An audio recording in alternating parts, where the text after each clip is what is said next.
So in this video, I'm going to talk about this book, The Monk Who Sold His Ferrari by Robin Sharma. This book is an international bestseller.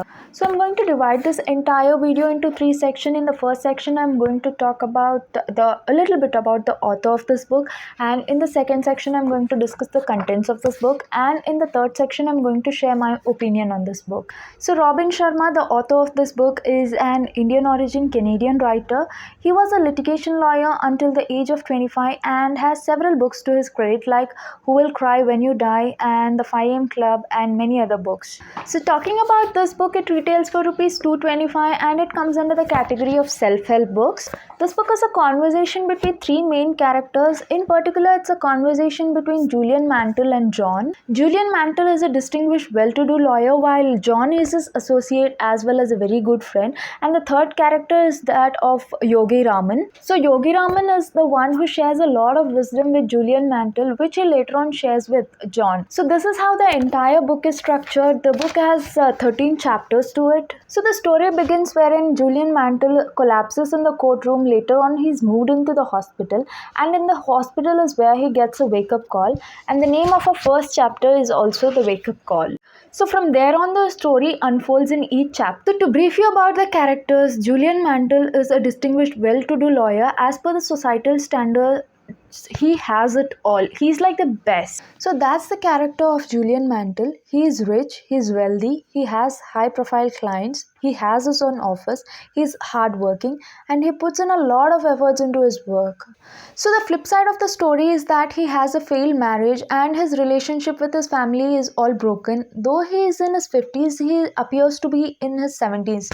So that's Julian Mantle for us. Back to chapter 1, Wake Up Call. That is where our protagonist Julian Mantle is admitted into the hospital because he has had a heart attack, and that is when he gets his wake-up call and he gets a second chance to his life.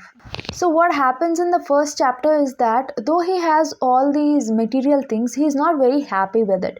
He has this feeling of there's something missing in his life, and later as the story progresses, we get to know that he starts refusing to meet people, and even his very close friend John, he refuses to meet him. So what happens later is that once he recovers, he doesn't meet anybody. He sells out all his property and leaves the place. He moves to India. So chapter 1 to 6 is where the author takes us along the journey of Julian Mantle in India, what he does, where he stays, where he goes, etc. Everything is covered in these chapters. Personally, I felt that these chapters were stretched too long, and if you're someone who is looking to get to the real deal real quick, then I would suggest that you can read chapter 1, 2 and 3, and then you can directly skip to chapter 7. So chapter 7 to 13 is where Julian Mantle shares all the wisdom that he has gained from Yogi Raman with his dear friend John.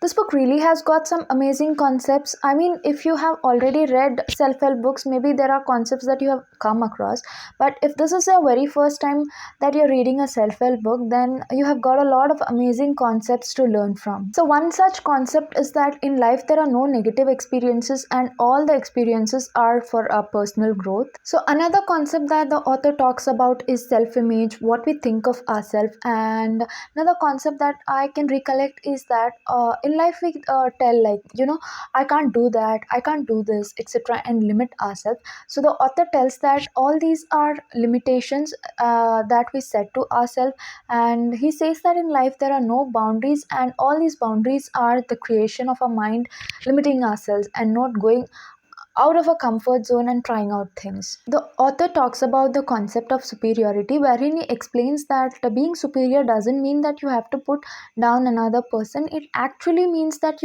that we improve upon ourselves and become a better person than we were yesterday. Likewise, there are many other concepts that are explained by the author. What I personally feel is that, like I already mentioned, if you're somebody who has read a lot of self-help books, maybe you could skip this book because you might have already come across these concepts that are being explained in this book. But if you're somebody who's new and has never read a self-help book earlier, then definitely go for it. You're going to enjoy this book and you're going to get to learn a lot of new things. So yeah, that's all that I have for you in this video. Thank you for watching.